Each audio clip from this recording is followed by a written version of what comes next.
All right, Michigan Moves. We're excited to be joined by Senator Kevin Hertel at long last after all of his busy legislative work in Lansing in the month of May. Senator Hertel is a Democratic senator who represents the 12th district here in Michigan, and he's also the chair of the Senate Health Policy Committee, which is one of the reasons we're so excited to have him here to talk to the people involved in Michigan Moves. So, Senator Hertel, thanks for taking some time out of your day. Thanks for having me, and I do apologize for the schedule conflict with session that occurred last time during your webinar, but I'm glad we're able to connect in this way and share information with your members. So thank you very much. Awesome. So we're going to get right into this. And you are the head of the Senate Health Policy Committee, as I mentioned, and no doubt mental health is a topic that is, first and foremost on everybody's mind. And I'm sure it's very much on the mind of you and your colleagues in Lansing. So just from a broad policy level perspective, what have you and your colleagues been talking about and thinking about with regard to the state of mental health in Michigan? Yeah, we know that not only here in Michigan, across the nation, we have a mental health crisis that has to be addressed. And I don't use that term crisis lightly, but we're seeing the effects of this show up all across our communities, whether it's in our own family life, but it's showing up at our hospital emergency rooms and in our jail systems. Is unfortunately they're the safety net that has ended up catching a lot of the mental health issues that we're seeing in our community, and that's not good for anybody. It's not good for us. It's not good for those who are dealing with a tough mental health situation. And really, the statistic that I think everybody needs to know is that the Wayne County Jail is the largest mental health provider here in the state of Michigan. And that's simply only because they're the biggest jail. Yeah. Other jails are not far behind them based on population. And anybody working in law enforcement today will tell you the challenges they're experiencing with mental health as it presents itself in that area.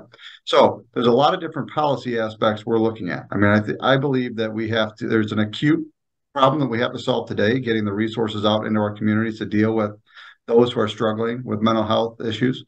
But we also, now it's gotten to a point where we're seeing it in our emergency rooms and our jail systems, and we have to deal with it there as well. So how do we deal with what's going on today, but then get to a more preventative action so that we're not continuing this type of reactionary approach in the future? We have to become much more proactive in how we're talking about and dealing with mental health. And some of that's a stigma that's been, I think, somewhat reduced in recent years, and people willing to talk about the mental health struggles that they might have themselves or admit or seek help, which I think is critically important. For a long time, people just simply didn't do that because of the fear of being,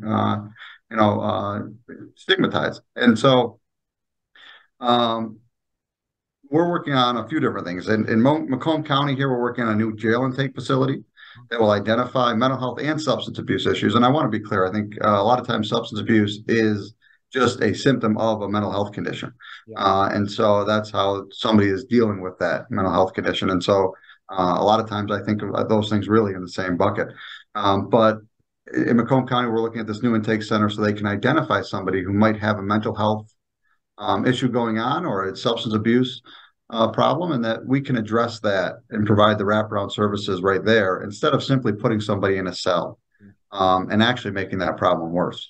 And so that's one way we can be reactive, but a little bit more proactive in treating somebody who needs help. Also providing our hospital systems with more resources to deal with mental health as it shows up in the emergency rooms and in a setting where, frankly, it's really not meant to be dealt with. And they don't have the tools, and the staff is really put in a very unfair situation with what they're being asked to do across our state now.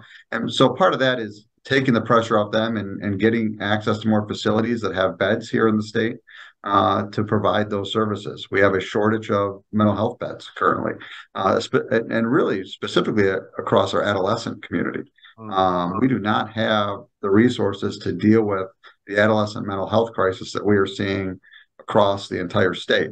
And so trying to get in a way that we can respond better to the crisis we're seeing, but also get policies in place that allow us to provide the services more on the front end, to be more proactive and address these things. Because I firmly believe if you can give somebody the tools to deal with something they're struggling with and regarding their mental health early in life, you then set that person up for much greater success. What we're seeing today is more and more mental health issues showing up in people's late 20s and their 30s and their 40s. And it really is because they weren't given the tools to deal with something earlier in life. And so as we see this present itself more, I mean, the anxiety among youth is on the rise, and in our school systems, we can identify that, provide the resources, then hopefully deal with it and move ourselves in a better direction. So you mentioned tools, and I'm glad you mentioned tools because, there are a lot of different ways to address, mental health issues. And one of the ways that's emerging, particularly in the community that I represent, is the role of physical activity, movement, and exercise. And by no stretch of the imagination do I expect you to be an expert on those things for the purposes of this discussion. But because this is a webinar and a conversation around movement and mental health, just what's your view as a lawmaker, as just a Michigander, and on your thoughts around physical activity, movement, and exercise, and maybe particularly because you talked about the youth and how salient the mental health crisis in our youth is, maybe what your thoughts might be there. There's no doubt that studies show physical activity is a benefit to mental health, right? I think I know anybody that I've talked to in the mental health field has signified that they've seen results from folks, but just the idea that if you're stressed during a workday and you step away and go for a walk in nature is proven to lower your blood pressure, to get you to a more relaxed state, to clear your mind. And sometimes in today's world, your mind is just racing constantly with all the things that are thrown at us. And that's no different for our youth, right? They're dealing with so many things on a daily basis. I mean, I always think back to the fact that, before I was in college, there was no social media. We were communicating maybe on what we used to call instant messenger, right? But my kids have no clue what that is. They're on a phone constantly tweeting and talking. But that also means they can't get away from things that they used to be able to get away from. And so, I think when we talk about tools, it can be as simple as getting out, getting away from the phones, getting away from your screen, and getting out into nature, or just a simple walk down the block in that physical or a strenuous workout, which we know produces chemicals in your body which benefit your mental health, right? It could be as simple as that. But there's also other tools that folks need to have in order to assess what's going on with them personally, and sometimes unpack things that have affected their mental health. And a lot of that happens through therapy and other forms of just talking to people about what we see and the problems that we're experiencing. So those are personal tools that we can all find today. I think what we need to do from a state perspective, while education is key in helping people understand the things they can do to benefit them, we need to make sure we're providing resources across our community. So some of that is directly in our school systems, making sure we have school resource officers and therapists and frankly, school nurses, because physical health does also affect mental health. And so a school nurse can identify mental health need and then get somebody to the right place. Those are things that have been taken out of a lot of our school districts because of funding constraints in the last decade. We really need to get back at making sure we have those things in place. And then through our community mental health providers, making sure that everybody in our community has access to at least basic mental health care. And then if something is needed beyond that, we're doing the best to provide those resources. But something as simple as making sure we have access to great parks and trails and recreational opportunities for people, that does wonders for people's mental health. You mentioned green spaces. And certainly green spaces have been shown, just in general, being in a community to increase physical activity. As you mentioned, being outdoors is good for your mental health. How do you, as a state senator, how do you view the role of green spaces? And maybe what are some things that you and your colleagues are thinking about to promote green spaces in communities? Yeah, so there's no doubt about it. And down in the city of Detroit, right, where I grew up on the east side of Detroit, I think we had a problem for a long time where we didn't have enough of those green spaces. And now you're seeing a reinvestment, right, to promote more physical activity, right, and get people out and into the environment, which is incredibly important. I think the state, and we do this through different grant programs, the DNR Trust Fund, and other resources through the Department of Natural Resources, does a pretty good job of investing in our state parks. In fact, we have a state park now in the city of Detroit that I frequent with my family down at Milliken Harbor and State Park, and we need to make sure those opportunities are available to everybody across the state. In fact, in my district, being on the shoreline of Lake St. Clair, we've got incredible recreational opportunities across the district. Depending on what community you live in and those city parks that are available, but also, I mean, a new fishing pier in Walker just opened up on Lake St. Clair and St. Clair Shores. It's open to everybody from anywhere, whether you're a resident or not. Making sure we have access to the waterways and other recreational opportunities is something that's very important to me. Because I think in a state as beautiful as Michigan that we live in, those opportunities need to be available to everybody, regardless of where you live. But sometimes I think we don't talk about them enough, right? And so there's an incredible trail system in northern Macomb County that, frankly, just a lot of people do not know about because we don't talk about it. But people go and they find it and they walk and they say, oh my gosh, I've lived here for 2 decades. I never knew it was here. And then they're there every week. And we have an incredible metro park system in the Tri-County area that has really neat investments and all kinds of different recreational opportunities. And one that I worked at here that's in Harrison Township when I was in high school. And so I know all the opportunities that are there, but making sure people know they can get there and frankly, that it's affordable for people to access those as well. So that's all critically important. I've done a lot of work at the state level to make sure communities have access to those grants. We help communities in our district get access to those grants so they have the funding to provide these opportunities to folks across our communities. I think we got to continue making sure we're doing that work. Yeah. Well, and you said it. And our friends at M Parks often talk about it being their big green gym. How the state is just this amazing, wealth of natural resources for us to be active in. And it's encouraging to hear that there's conversation around that and there's funding available for that because it's accessible. You don't have to go into a gym to actually be physically active. I mean, and from everything from a walking trail to a kayak trail, we're creating waterway trails through Lake St. Clair and the Clinton River and many other areas of the state. I'm just familiar with those because they're in my district. But there's so many ways for people to get active based on their comfort level and their physical ability. Sometimes we need to sell the assets that we have a little better than we have.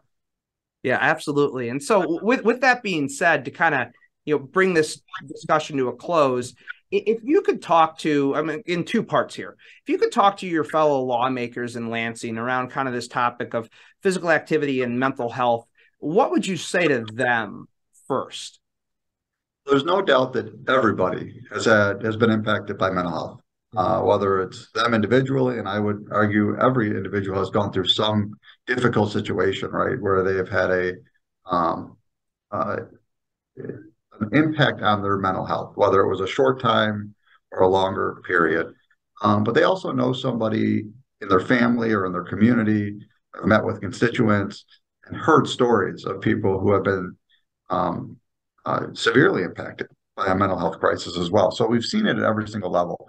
I think the challenge in Lansing over the past few years that I've experienced is folks are having a really hard time trying to figure out a solution to the problem, right? And there really is no one thing that we can do that's going to solve the problem overall. There are a multitude of things that we need to do, different investments, education, facilities, and beds. And really changing our mindset of how we're addressing mental health. And as I said before, getting to be more proactive instead of reactionary in this space. And so we talk about this all the time. There's been multiple work groups on in Lansing. My frustration is work groups happen and nothing tangible really comes of it. And so what we're trying to do, from my perspective as chair of the Health Policy Committee, in the House, they have a Health Policy Committee and also a committee focused on mental health. We do most of that in the Senate, all in the Health Policy Committee. We really want to work with stakeholders across Michigan who have worked in the space, who have seen the needs of mental health or really residents across the state and their mental health needs, and know where the gaps are and figure out where we can best fill those gaps as a state. As I mentioned before, I think adolescent mental health is probably the most critical thing we need to focus on, and it allows us to start being more proactive. So you can invest in that today and see dividends down the road. Not only when I say dividends, there's a financial impact to all of this, but really I mean the betterment of a person and their ability to deal with the things that they experience throughout life. So I really do believe we need to have a strong focus on adolescent mental health here in the state today. But we also have to address the needs of everybody, beyond that, who is dealing with a mental health issue. And so, as I said, there is no one silver bullet. We need to get to a point where we're talking about all the issues. And so when I talk to my colleagues at Lansing, I try to understand what they've seen, what they've experienced, and also what they think helps solve the issue. And as we're going to spend this summer trying to put together a multitude of different policies that we believe will help in the space. And obviously, coming out of the COVID pandemic, there's more of a need for this now because that caused a lot of different mental health issues across our communities. Just the anxiety alone and the stress that was experienced. So we know this is something critical that we have to work on. We know it's going to take a lot of folks across the state who work in this area and residents coming forward and sharing with us what they think needs to be done. And so for your organization, your members, is there anything you think we should be looking at as a health policy committee in the Senate? I welcome you to email our office if you want to set up a meeting with me to do that as well, or simply we can do a phone call or a Zoom and find the time to have the conversations. We want to spend the time talking to people who know this area, who are seeing it on the ground, and then figure out how we can be helpful as a state. And we're working with the Department of Health and Human Services and experts there as well. But we really want to hear from everybody. Absolutely. And we appreciate that invitation. To round this out in the last couple of minutes here, what would you just say to Michiganders in general? I mean, you just spoke to your colleagues, and I think that's a really important message. But just to people in the state of Michigan around this topic of improving mental health, related to or not related to physical activity.